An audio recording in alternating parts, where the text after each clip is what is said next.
Bonjour à tous, bienvenue à ce webinaire sur le crédit immobilier. Aujourd'hui, on reçoit Maëlle Bernier. Bonjour, bienvenue. Merci. On va attendre quelques minutes que tout le monde se connecte. Peut-être pour commencer, dans un premier temps, est-ce que Maëlle, vous pouvez vous présenter Oui, voilà, votre parcours, ce que vous faites aujourd'hui. Je vous laisse du coup vous présenter. donc, je suis Maëlle Bernier, je suis la directrice de la communication de Meilleur Taux.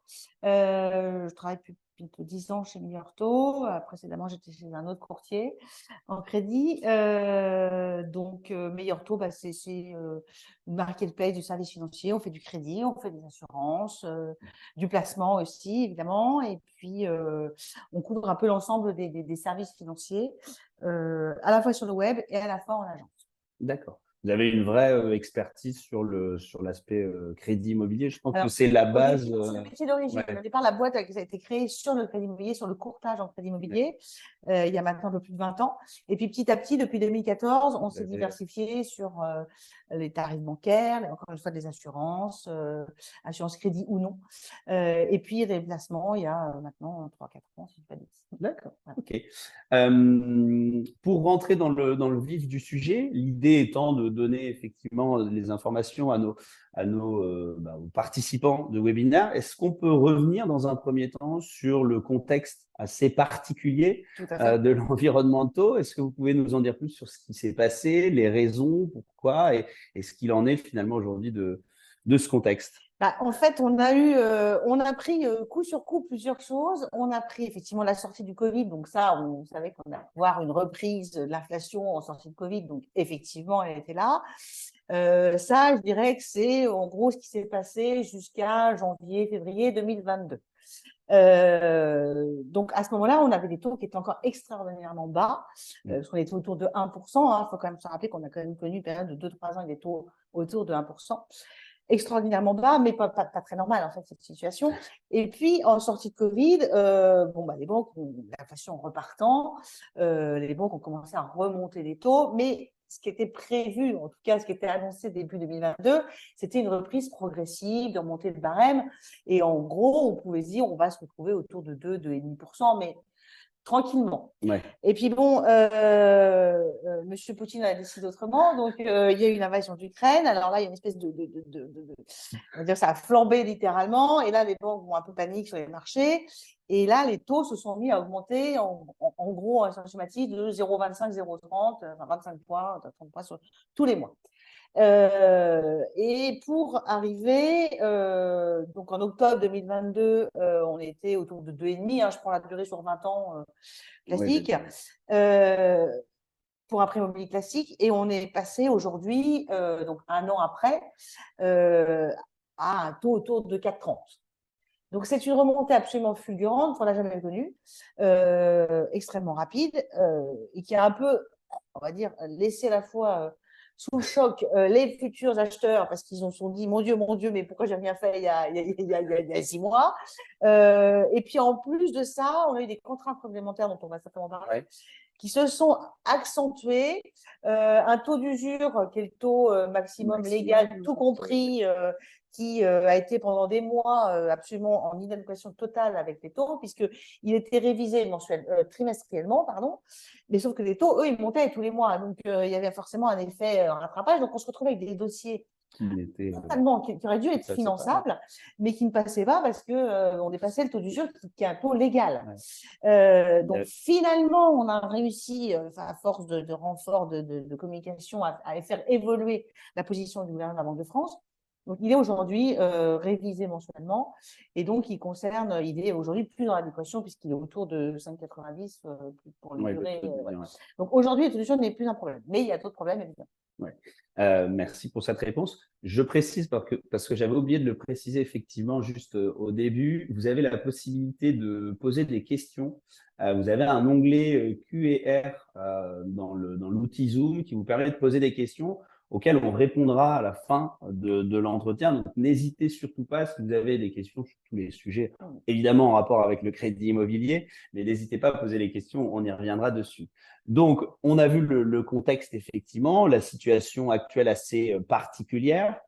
Aujourd'hui, au niveau de la prudence des banquiers, on sait que les banques étaient très prudentes, vous aviez le taux d'usure.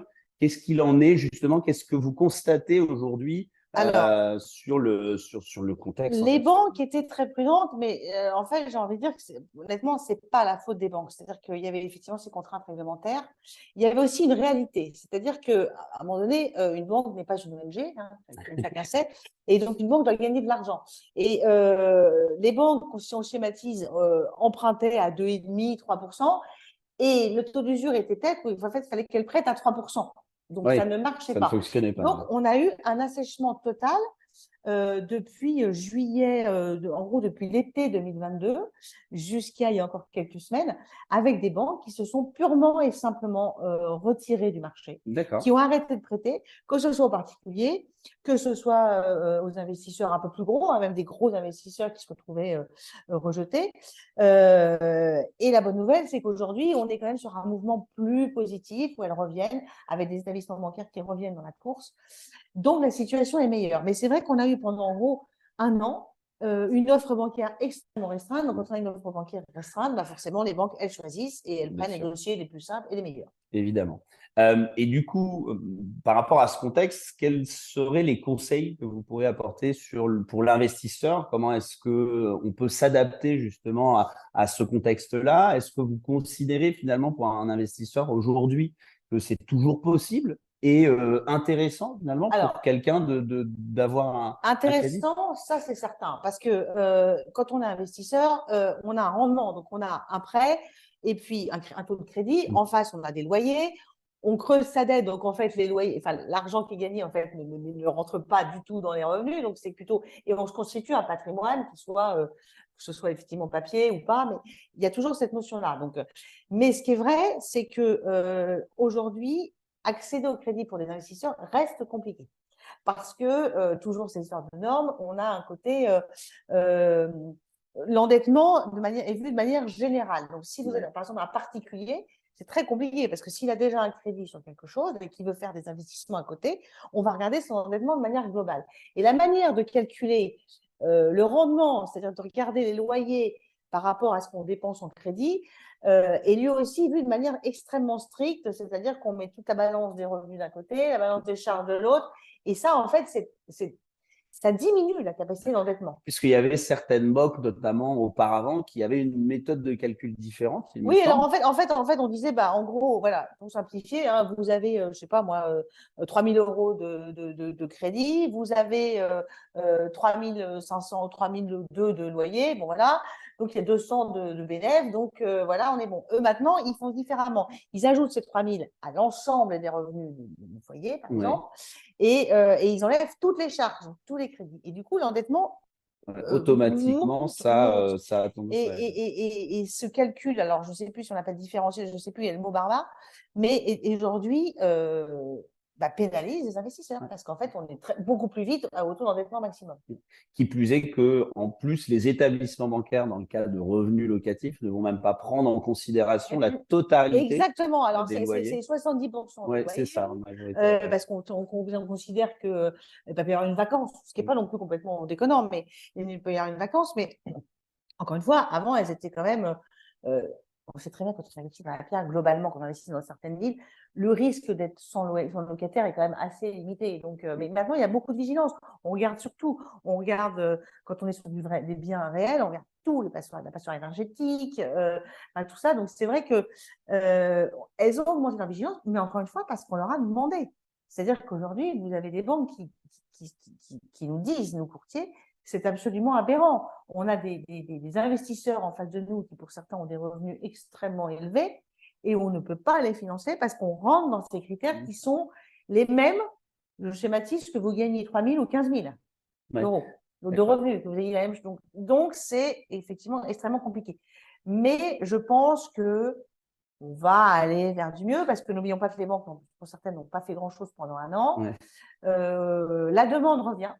Nous, on voit ça, on voit quand même que après le coup d'anesthésie générale lié au passage de 1 à 4 qui a on va dire, complètement asséché les envies, il y a un moment donné où on se dit, bah, effectivement, la pierre, bah, c'est peut-être plus aussi sur le papier aussi visible, parce qu'évidemment, à 1%, voilà, Mais malgré tout, j'ai des efforts, j'ai des quoi faire. Donc la demande revient. L'envie, elle est là. Ouais. Aujourd'hui, le taux moyen que vous constatez, effectivement, c'est… Écoutez, on va dire qu'on est dans un mouchoir entre 4 et 4,5. Après, pour les investisseurs, on peut être un peu au-dessus. D'accord. Mais moi, je considère que le taux à 5% aujourd'hui est vraiment une exception, hein. Donc, ça peut être, alors, encore une fois, ça dépend des projets, mais globalement, on est plutôt en phase de stabilisation. Bien. On va donner un mouchoir entre 4 et 5. Sur des projets, effectivement. Même nous, on constate effectivement avec nos partenaires Oui. SCPI, même qu'on a des taux qui dépassent en fait Oui. les 5%, mais c'est vraiment Après, spécifique. c'est moins grave. Enfin, je veux dire, c'est moins grave. Oui, puisqu'on La a… méthode de calcul étant différente, tout c'est à moins fait. grave que quelqu'un qui emprunte pour sa résidence principale. Quand vous êtes un investisseur, vous avez un loyer, vous avez un rendement, vous creusez la dette. Ouais, Donc, en fait, ça vous rapporte de l'argent à long terme. Mais voilà, donc, c'est moins impactant, c'est sûr. tout à fait, tout à fait. Mais c'est vrai qu'on n'est plus, quand on est plus à 1 et 2. Ouais. Voilà, c'est C'est vrai terminé. qu'on a un nombre d'investisseurs qui doivent regretter ne Ah, pas mais avoir de toute emprunté à façon, 2% et avoir… l'immobilier, ça a toujours été, moi, ça fait 20 ans maintenant que je suis dans ce milieu-là. Et tous les 2 ans ou 3 ans, on dit ah, bah, si seulement j'avais acheté il y a 3 ans, si seulement j'avais acheté il y a 10 ans, si seulement j'avais acheté. Donc, en fait, non, il y a un moment donné où on a un âge, on a des revenus, on a un projet de vie, on a un projet d'investissement. C'est pas parce que le cousin qui a 15 ans de moins a fait mieux, bah, à une autre période différente. Vous voyez, Bien il sûr. y a plein de choses différentes. Donc, de toute façon, il faut diversifier son patrimoine, il faut diversifier ses placements. La pierre en est un, il y a d'autres produits. Les taux remontants, l'épargne rapporte. Donc, ça, c'est une réalité, hein, aujourd'hui beaucoup plus qu'avant. C'est quand le crédit monte, bah, l'épargne monte. Voilà, il faut faire avec ça. Mais c'est sûr que le vrai problème, le vrai fond, vous avez raison, c'est obtenir le financement. Ouais, d'accord. Effectivement, on vous a préparé. Alors là, on ne va pas le présenter dans le détail, mais on vous enverra avec le replay par mail l'infographie à jour Les taux. des taux de financement, puisque, bah, comme je vous disais, aujourd'hui, on est aux alentours des taux de 5%. On a vu l'effet de levier. Donc, pour vous, effectivement, il y a toujours un intérêt à utiliser Oui, cet effet de levier, oui, oui. même sur un taux à Ah, oui, oui, 5%, oui, tout à fait. en plus Je rappelle quand même sur qu'on les a, CPI. on a des taux à 5, mais sur les taux à 5, c'est parce qu'on a une inflation qui est Oui. elle-même à 5. Donc, il y a quand même un rapport avec ça. Donc, il y a aussi des loyers qui vont en face, qui Ouais. augmentent. Donc, il ne faut pas s'arrêter à ça. Il y a toujours eu l'effet de levier. Quand les taux étaient à 8, 10, il y avait déjà un effet de levier. Vous voyez, Oui, oui, c'est vrai. c'est-à-dire qu'on s'est habitué à quelque chose qui était absolument pas normal. Et donc, oui, investir, ça coûte un peu d'argent. On fait un effort d'épargne, on contrebalance. Le crédit sert à creuser un endettement qui après, au bout du compte, vous fait quand même des revenus. D'accord. Justement, vous disiez, c'est la difficulté aujourd'hui, c'est obtenir ce crédit. Est-ce que vous avez des conseils, peut-être des bonnes pratiques pour faciliter l'obtention d'un crédit, ou est-ce qu'il y a des choses, des Alors, recommandations? à l'heure où on se parle, je pense que il faut se dire déjà que tous les gens qui ont un projet, quelque chose qui a été refusé il y a 2 mois ne sera peut-être plus aujourd'hui. D'accord. Ça, déjà, c'est un bon point. Encore une fois, vous avez des banques et des grandes banques nationales qui ouvrent avec des objectifs. Et ces objectifs, ils sont sur de multi-produits, multi-financements. Ça va du primo aux investisseurs. Donc, quelque chose qui n'a pas été possible il y a 2, 3 mois peut le redevenir. Donc ça, c'est pour ça que je suis contente de venir aujourd'hui et pas au mois d'août. Ça aurait été moins drôle. Mais en tout cas, il est vraiment intéressant de comparer et de regarder et de ne pas s'arrêter au premier refus. D'accord. Ensuite, évidemment, il faut que votre plan soit quand même, si vous vous endettez à 80%, ça ne Ça ne fonctionnera passera pas. pas, quels que soient les… Aujourd'hui ou avant, ça ne serait pas passé. Ce qui est c'est qu'il y a quand même des périodes où on a effectivement, Oui, qu'on pouvait monter. monter à 50-60 sur des investisseurs. Aujourd'hui, c'est moins possible parce qu'il y a toujours ces règles on va dire de risque que les banques doivent respecter. Mais voilà, il faut comparer et se dire que la situation va s'améliorer. Encore une fois, les banques ont des objectifs. Et l'année 2023, elle est pliée. Hein. Là, on est sur 2024. 2023 est plié et ne sera pas bon. Parce qu'on nous dit beaucoup, finalement, il n'y a pas d'effondrement des transactions parce que on est effectivement, je crois qu'on va terminer l'année, on va terminer à 850 900, on était à 1 100 000. Ouais, enfin, faut pas oublier là-dedans que vous avez des gens qui ont acheté cash, hein. En gros, il y a un Ouais. achat sur deux qui s'est fait cash Un quasiment, achat hein. sur C'est deux. les Ah chiffres oui, des d'accord. notaires, hein. Ah oui, Près ok, d'un donc c'est achat sur vraiment deux. énorme. Parce qu'en fait, il y a une structure, vous avez une structure démographique qui fait que vous avez quand même beaucoup de Français qui sont multipropriétaires, plus âgés, qui revendent, qui donc Ouais, achètent différemment, plus petits. Et le plus dur, c'est pour ceux qui veulent rentrer.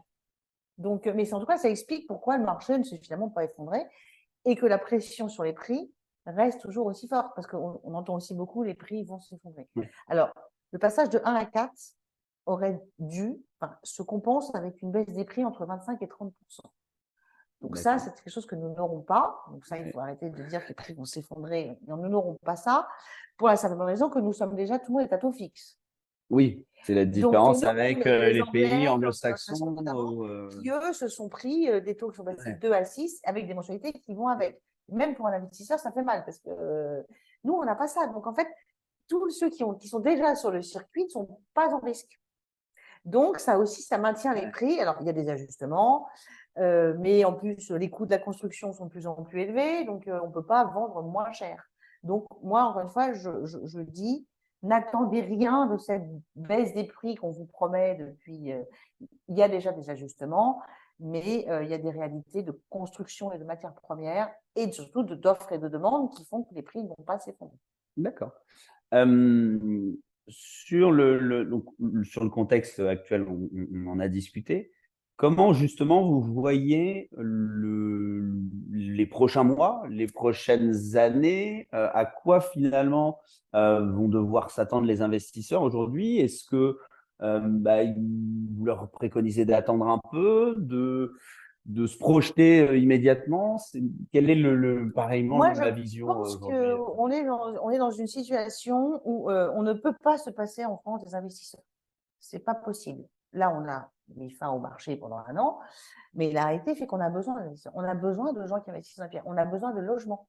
On a donc besoin de gens qui apportent de l'argent. On a besoin que les banques fassent circuler l'argent pour que certains investisseurs, pour les investisseurs privés, puissent remplir ce rôle d'offre de logement. Donc, parce que tout le monde ne va pas acheter, tout le monde ne va pas acheter tout de suite. Il y a des étudiants, il y a des personnes plus âgées, il y a plein de choses. Donc, on a besoin que l'argent circule pour que les projets aillent jusqu'au bout. Je ne vais pas vous dire que les 6 prochains mois vont être idylliques. Je pense qu'on rentre dans une phase de stabilisation un peu plus quelque chose de plus rationnel. C'est-à-dire D'accord. que pas un truc bloqué, mais on n'est pas non plus sur une super ouverture. Après, l'inflation est en train de ralentir quand Ouais. même. Donc, c'est vrai qu'on peut se dire, bah oui, mais donc les taux vont. Alors, oui, certainement, les taux vont certainement rebouger, mais honnêtement, il ne faut pas s'attendre à ça sur le S1 2024. On verra l'été prochain où on en est effectivement de l'inflation. Il y a quand même quelques éléments extérieurs à notre Mm. pays qui Mm. font qu'on n'est pas totalement stabilisé et que, pour être très clair, le conflit actuel israélo-palestinien, s'il s'étendait sur les fournisseurs de pétrole, je pense que là, on Oui. partirait. Voilà. Donc, il y a plein de choses qui dépendent pas du tout de nous, mais de nous Français et nous, Européens. Mais globalement, voilà, on est plutôt sur on va dire que la tempête est passée, Ouais, le pire est partie, derrière en tout cas, nous, ouais. et maintenant on rentre dans une phase on nettoie un peu justement la tempête, et donc on se stabilise. Donc, si vous avez un projet, attendre. Encore une fois, moi le côté Ouais. attendre, j'y vais, c'est le coup, c'est pas le coup. Est-ce que c'est le moment? Franchement, et puis après, c'est Simon, si seulement j'avais fait. Enfin, et puis c'est pas des choses qui se font quand même en 10 minutes, donc Oui, oui, ça se mûrit. ça, Donc, il y a une réflexion moi, qui je doit se pense faire. qu'il y a justement des choses à prendre Ouais. et sur des investisseurs aussi, parce que certains vont rentrer dans les cases. Oui, il suffit, en fait, il faut simplement que ce soit réfléchi, que ce soit posé, C'est mais ça. il n'y a pas besoin de repousser en fait Et puis, il y avait des indéfiniment le fonds, et projet. puis il va y avoir des banques qui Ouais, sont. Mais honnêtement, je pense qu'on va vers une ouverture.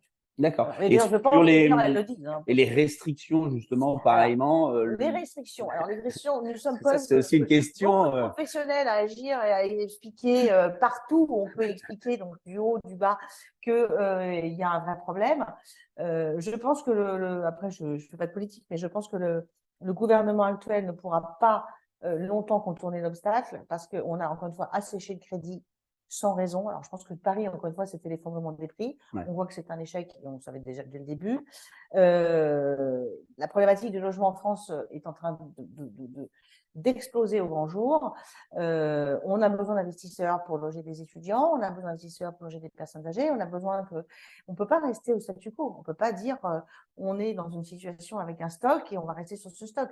C'est impossible, la population française grossit, les familles se démultiplient, même une même famille peut en faire deux, donc on ne peut pas. Donc à un moment donné, je pense que le gouvernement et beaucoup de députés sont quand même en train de prendre la chose en main et se dire oui, il y a vraiment un problème et parce qu'il y a quand même des remontées un peu partout, quoi.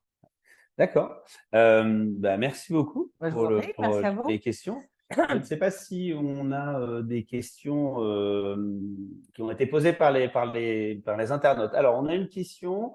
Le taux est-il différent entre résidence principale et investissement locatif? Oui.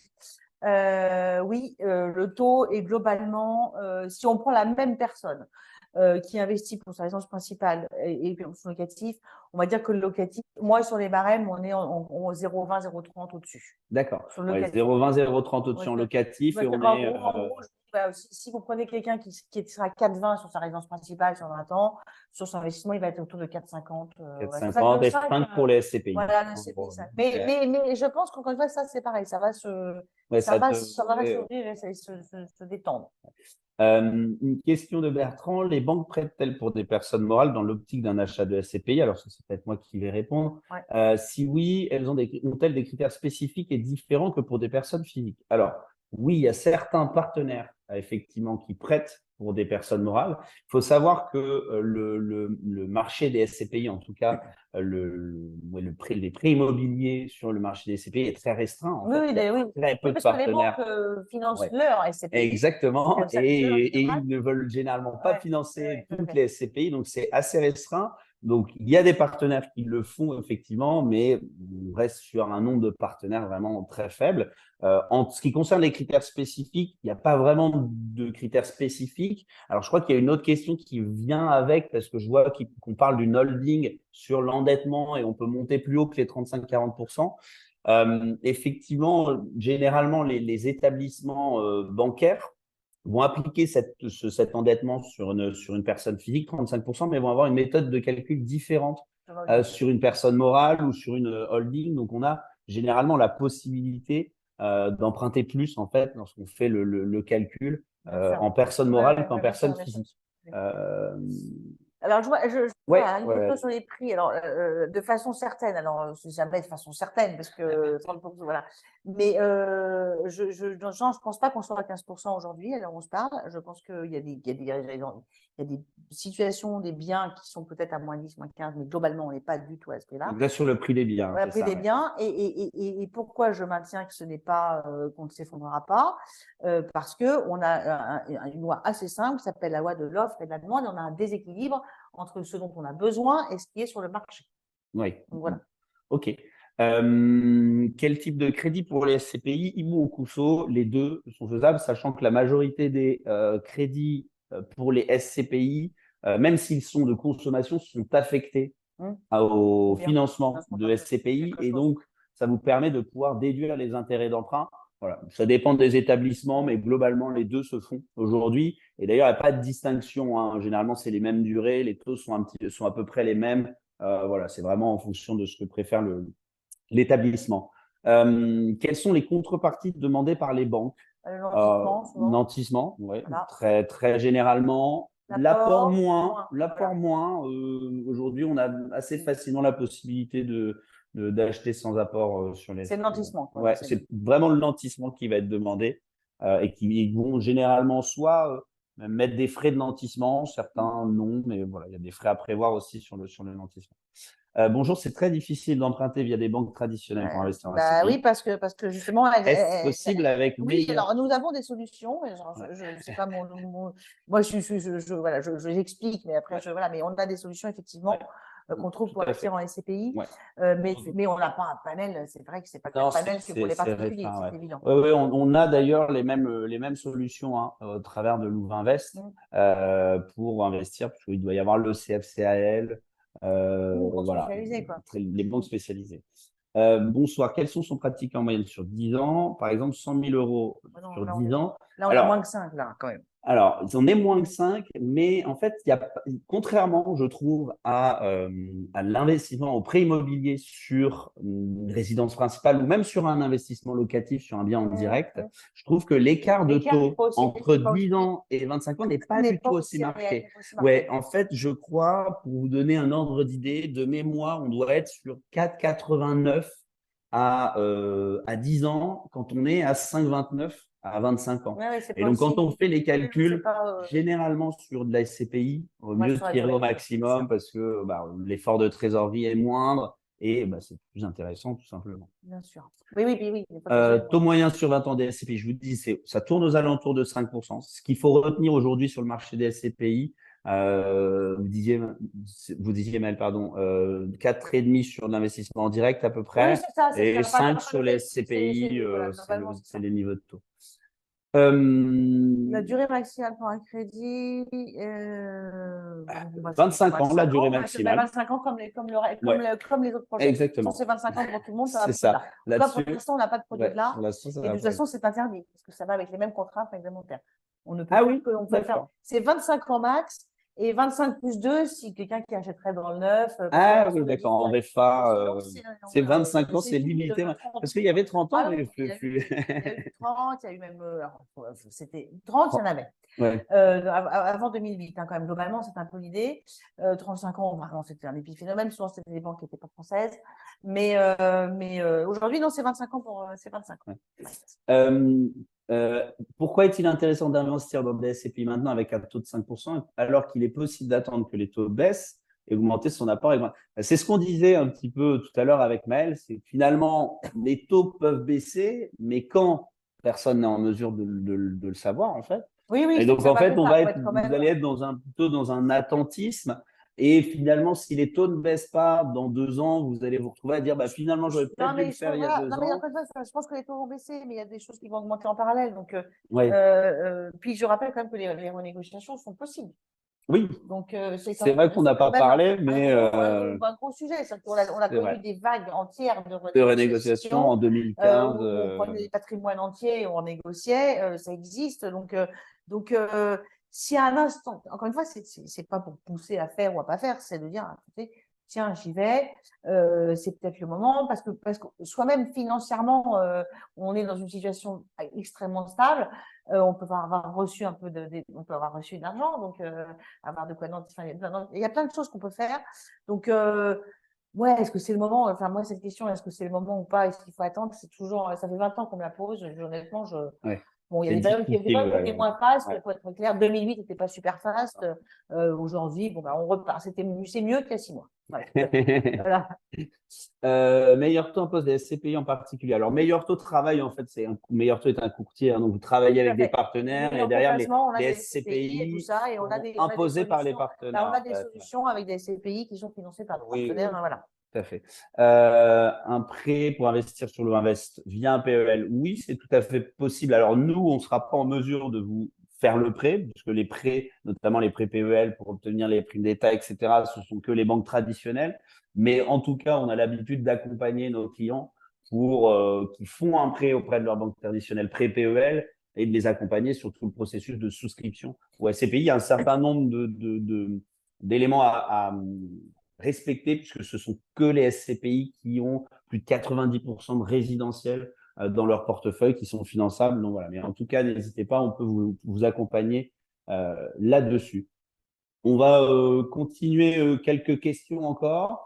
Donc, sur les shortlists justement de SCPI finançables, c'est ce que je disais, donc oui, les banques établissent, mais ça, vous le verrez, on va vous envoyer, comme je vous ai expliqué, à la suite de cet échange, l'infographie. Et vous avez sur cette infographie la totalité des SCPI qui sont finançables par rapport aux partenaires. Donc, en fait, vous aurez vraiment toute l'information sur quel SCPI est finançable au travers de quel partenaire, etc.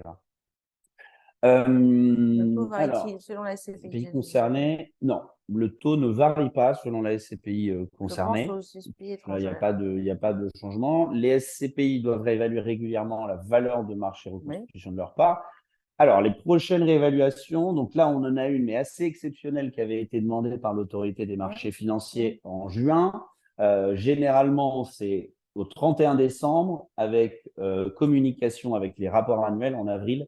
Donc, très probablement, courant avril-mai 2024, on aura l'évaluation des nouvelles valeurs de reconstitution du début d'année. Savez-vous si des crédits conso affectés au SCPI Oui, peuvent être oui, oui, rachetés? oui. Donc ça, oui, Oui, c'est oui, ce bien que sûr. vous Oui, disiez, hein, alors, donc on peut renégocier, ça peut être négocier, on peut racheté. globaliser, on peut Ouais, rééchelonner. Ça, nous, on fait parfaitement. ouais. On le fait à tout prix. Voilà, évidemment que là, ça se fait un peu moins parce que, comme beaucoup de Français ont emprunté à des taux très très bas, Ouais, il n'y a pas de… racheter des taux plus élevés, c'est un peu moins courant, mais ça se fait tout à fait. On peut. À quelles conditions, à quels frais, ça doit être Ah propre bah au… Ouais. c'est Généralement, c'est 6 mois d'indemnité de alors remboursement ça anticipé, c'est je la crois. loi. Si c'est cette question, Ouais, 6 oui, mois c'est 6 mois d'intérêt. d'intérêt limité à 3% du capital restant dû. Donc Ouais. ça peut être un peu moins, en fait, un peu moins que 6 mois. Et puis après, il y a les frais liés aux honoraires de conseil, parce que c'est quand même Ouais. des choses qui sont Des dossiers qui sont un un peu peu longs. plus Mais ça, complexes, c'est des choses qui responsables. sont transparentes, c'est les honoraires. Ça va jusqu'à 5 000 Ouais, euros des frais autour de voilà, courtage, ce mais genre de… pas de courtage, exactement. Parce Ouais. qu'en gros, ces dossiers-là sont montés avec des banques on parlait de la SFCM tout à l'heure, mais et des banques qui travaillent qu'avec des courtiers, en fait. Ouais. On monte les dossiers et puis on travaille en bonne intelligence, mais eux font le financement et nous, on monte les dossiers avant. Est-ce qu'on a d'autres? Donc oui, peut-être un partenariat. Alors, c'est vrai que… Ça, je ne gère pas, moi. Non, non, non. Non, non, mais on travaille avec le meilleur taux, en fait, déjà sur la partie du CFCAL. D'accord? Donc, en fait, c'est déjà le cas. C'est-à-dire que lorsque vous faites un prêt par notre intermédiaire, on travaille Vous aussi envoyez avec chez les… meilleur Oui, taux. tout D'accord. à fait. Quel est l'apport minimum? Comme on disait, il n'y a pas d'apport demandé, généralement. Donc, Alors, si c'est pour des CPI, non. Si non. c'est pour un achat individuel, si l'achat qui Ouais, sont sur un achat individuel ou un achat locatif locatif. tiers Là, il pur, demande… là, il faut les frais pour 100 000, il faudra 10 000. Quoi. OK. Voilà. Très bien. Ben, c'est la fin des questions. Merci encore, Maëlle, Merci à pour vous. votre présence. Merci à tous de nous avoir suivis. Encore une fois, on vous envoie le replay avec tous les éléments très prochainement. Voilà. Encore merci. Passez une excellente soirée. À bientôt.